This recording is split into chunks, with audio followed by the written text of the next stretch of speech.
Hello students. इस video में हम लोग डिस्कस करेंगे कुछ पर्टिकुलर बहुत ही अच्छे इंटीग्रेशंस के बारे में। ठीक है, तो आप यहाँ पर देखो कि ये जो फंक्शन दिया हुआ है, यहाँ एक फंक्शन आपके पास है, ये है आपका greatest integer of tan inverse x। इस वाले फंक्शन को 0 से 10 पाई के बीच में इंटीग्रेट करना है। ठीक है, तो फर्स्ट ऑफ ऑल हमें tan इनवर्स x के ग्रेटेस्ट इंटीजर का ग्राफ समझना पड़ेगा, उसके प्रॉपर्टी समझने पड़ेंगे कि इसके वैल्यूज़ कहाँ कहाँ जीरो होता है, कहाँ वन होता है, इस तरह से। ठीक है, तो आप देखो इस वाले ग्राफ में आप आ जाओ, तो ये जो ब्लू कलर का ग्राफ दिख रहा है ये है tan इनवर्स x का ग्राफ। ठीक है, ये आपका क्या है, tan इनवर्स x। तो ब्लू कलर का जो ग्राफ है ये हमारा है tan इनवर्स x, और जो रेड कलर का ग्राफ है ये है हमारा tan इनवर्स x के ग्रेटेस्ट इंटीजर का वैल्यू। ठीक है, ये इसका है, मतलब रेड वाला tan इनवर्स x के ग्रेटेस्ट इंटीजर का ग्राफ है और ब्लू tan इनवर्स x के, ठीक है, उसका ग्राफ। अब आप सोचो कि ये y इक्वल्स टू क्या है, यहाँ पर ये 0 है, यहाँ पर देखो ये y का वैल्यू 1, y का वैल्यू मतलब tan इनवर्स x के ग्रेटेस्ट इंटीजर का, और ये y का वैल्यू है, अगर ये 90 है तो आपको पता होना चाहिए कि π/2 का जो वैल्यू होता है वो कितना हो सकता है, 1.57 के आसपास, जो कि लेस देन 2 है। ठीक है, उससे बहुत छोटा है। तो अभी y का वैल्यू यहाँ से π/2 के बीच में मूव कर रहा है ये पूरा। तो भी ऐसे सोचो कि अगर कोई फंक्शन 0 से 1 के बीच में मूव कर रहा है तो इसका ग्रेटेस्ट इंटीजर का वैल्यू क्या होना चाहिए, 0 होना चाहिए। 0 और 1 के बीच में ग्रेटेस्ट इंटीजर तो 0 ही होंगे, और इसके करस्पॉन्डिंग अगर x देखा जाए तो x का वैल्यू कितना हो जाएगा, 0 और x एंड tan 1। मतलब हम ये कह सकते हैं कि जब x मूव कर रहा हो 0 से tan 1 के बीच में तो उस समय greatest integer of tan inverse x का वैल्यू 0 आएगा, जो कि ग्राफ में भी स्पष्ट है। जब 0 और tan 1 के बीच में x मूव कर रहा था तो tan इनवर्स x के ग्रेटेस्ट इंटीजर का जो वैल्यू है वो आ रहा है 0। ठीक है, सिमिलरली अगर हम ये सोचें कि 1 से कोई फंक्शन 90 के बीच में यहाँ दिखा रहा है ना, 1 से 90 के बीच में मूव कर रहा है ये ग्राफ देखो, तो उसके करस्पॉन्डिंग अगर ये कितना है 1.57, तो 1 और 1.57 के बीच कोई भी नंबर होगा तो उसका ग्रेटेस्ट इंटीजर का वैल्यू आपको पता है ये हमेशा 1 होगा। ठीक है, और इसके करस्पॉन्डिंग अगर हम x की बात करें तो ये हो जाएगा tan 1 से greater than equal to x less than infinity, क्योंकि tan 90 इन्फिनिटी होता है। मतलब tan 1 के बाद इन्फिनिटी तक मूव करने से, x का वैल्यू मूव करने से tan इनवर्स x के ग्रेटेस्ट इंटीजर का वैल्यू हमेशा 1 होगा, जो कि आपको दिखाई दे रहा है। tan 1 से इन्फिनिटी की तरफ मूव किए हम, ठीक है, तब भी हमेशा जो y का वैल्यू है ये 1 ही आ रहा है। ठीक है, तो इसका जो नेचर है वो 0 से tan 1 के बीच में कुछ और है और tan 1 से इन्फिनिटी के बीच में कुछ और है, इसलिए हम इस पूरे इंटीग्रेशन को दो भाग में डिवाइड करेंगे। 0 से tan पाई tan इनवर्स x dx को हम डिवाइड करेंगे कैसे, 0 से पहले तो ले जाएंगे 1 तक। ठीक है, इसमें रखेंगे tan इनवर्स x dx को, और फिर tan 1 से 10 pi greatest integer of tan inverse x dx, ऐसा है ना। अब आप सोचो कि इस वाले इंटरवल में जब 0 और tan 1 के बीच में x लाई कर रहा था तो उसमें ग्रेटेस्ट इंटीजर का वैल्यू कितना था, 0, तो आप समझ लो इसका वैल्यू 0 हो गया। और जब tan 1 और इन्फिनिटी तक हमेशा यही आ रहा है तो 10 पाई तक भी वही आएगा। सो इस इंटरवल में इसका वैल्यू कितना आ रहा है, 1। तो अपन कह सकते हैं कि ये जो i का वैल्यू है ये है 0 plus tan 1 10 pi and 1 dx। ठीक है, तो इसका वैल्यू देखो कितना हो जाएगा, dx, और ये tan 1 और ये आपका हो गया 10 पाई। अब इसको आप सॉल्व करेंगे तो आएगा 10 pi minus tan 1।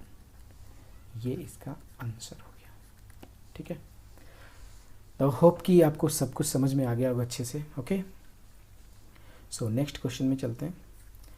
Next question क्या है इसका, ये है देखो, find the value of sine inverse sine x के ग्रेटेस्ट इंटीजर 0 से 2 पाई। ओके, तो आपको यहाँ पर जो फंक्शन दिया हुआ है ये फंक्शन है आपका क्या चीज़ है, tan in sine of sine x का ग्रेटेस्ट इंटीजर। ठीक है, ऐसा दिया हुआ है। तो 0 से 2 पाई के बीच में इसका भी देखते हैं नेचर, है ना।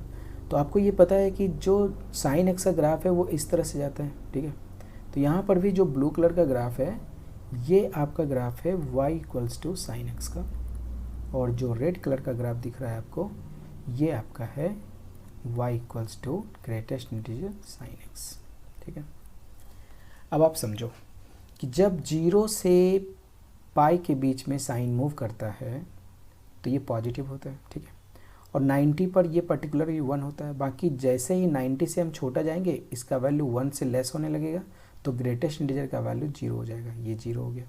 फिर इधर भी थोड़ा सा भी मूव करेंगे तो ये जो ग्राफ है वो 0 और 1 के बीच में लाई करना शुरू करेगा, तो उसका भी ग्रेटेस्ट इंटीजर 0 हो जाएगा, तो ये 0 हो गया। सिर्फ 90 पर 1 होता है इसलिए ये 1 होगा। ओके, फिर आप देखो इधर, whenever x मूविंग फ्रॉम पाई से 2 पाई। ओके, तो इस इंटरवल में ये माइनस 0 पॉइंट समथिंग आएगा, तो उसका ग्रेटेस्ट इंटीजर जो होगा वो -1 होगा, और 3π/2 पर -1 होता ही है, और इसके बीच में भी जो भी होगा वो -1 ही होगा। ओके, सो यहाँ पर भी आप देख सकते हो कि ये जो ग्राफ है उसका नेचर अलग अलग इंटरवल्स में थोड़ा सा डिफरेंट हो जाता है। मतलब आप ये कह सकते हो कि 0 से 2 पाई के बीच अगर हमने साइन एक्स dx को इंटीग्रेट करना है तो इसके लिए थोड़ा सा इंटरवल मुझे अलग अलग लेना पड़ेगा जिससे कि उसका वैल्यू चेंज हो जाए, है ना। तो आप ऐसे लिखोगे, फिर इसमें आप चलो पाई से 2 पाई के बीच में, और ये साइन एक्स dx हो गया। ठीक है, अब आप सोचो ज़रा कि 0 से पाई के बीच में greatest integer of sine x कितना आ रहा था, ये पूरा देखो 0 आ रहा है, तो इस इंटरवल में इसका कोई वैल्यू नहीं, इसलिए 0 हो गया। और अब आप सोचो कि जब पाई से 2 पाई के बीच में जा रहा था तो इसका वैल्यू देखो -1 आ रहा था, है ना। तो हम ये कह सकते हैं कि 0 प्लस पाई से 2 पाई, ओके, -1 dx। सो इसका वैल्यू कितना हो गया, पाई से अब इंटीग्रेशन कर ही देते डायरेक्ट, है ना। तो इसका मतलब ये हो गया कि कितना हो सकता है बताओ, ये हो जाएगा -x, है ना, -x, और ये हो गया पाई से 2 पाई। सो अगर आप माइनस बाहर निकाल लेते हो तो 2 पाई माइनस पाई, इसका मतलब ये -पाई होगा आंसर, है ना। सो वेरी सिंपल, और ये आपको समझ में आ गया होगा अच्छे से। ओके, चलो नेक्स्ट क्वेश्चन की तरफ चलते हैं। नेक्स्ट क्वेश्चन आपका ये है कि π/4 से 3π/4 signum function, okay, signum of sine x.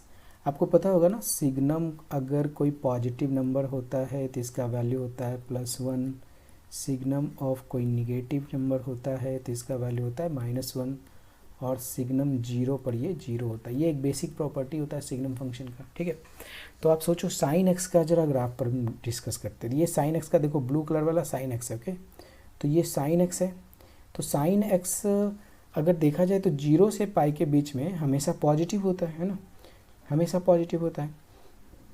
और जब इसमें सिग्नम लग गया, यानी कि सिग्नम ऑफ पॉजिटिव का वैल्यू देना शुरू हो जाएगा वो, तो ये हमेशा 1 है। तो आप देखो यहाँ पर +1 का ग्राफ जा रहा है, 0 से पाई के बीच में हमेशा 1 होगा। लेकिन हमारा टारगेट कहाँ से, π/4 से 3π/4, मतलब π/4 और इधर ही होंगे और 3π/4 यहाँ होंगे, है ना। 3π/4 यहाँ होंगे और π/4 यहाँ होंगे। तो इसके बीच में भी अगर देखा जाए तो ग्राफ जो मतलब फंक्शन है उसका वैल्यू कितना है, 1 है। मतलब सिंपल सा कहा जा सकता है कि अगर इसको हम इंटीग्रेट करने जा रहे हैं π/4 से 3π/4 के बीच में, ठीक है, तो signum function of sine x का वैल्यू 1 आ रहा है। तो अपन ये कह सकते हैं x π/4 से 3π/4, है ना, और इसका वैल्यू देखो क्या हो जाएगा, 3π/4 -π/4, and it is 2 pi by 4 means pi by 2. This is the answer. Okay, तो गाइज आपको समझ में आ गया होगा सारी बातें, है ना. ओके, मिलते हैं नेक्स्ट वीडियो में. Thank you, bye bye.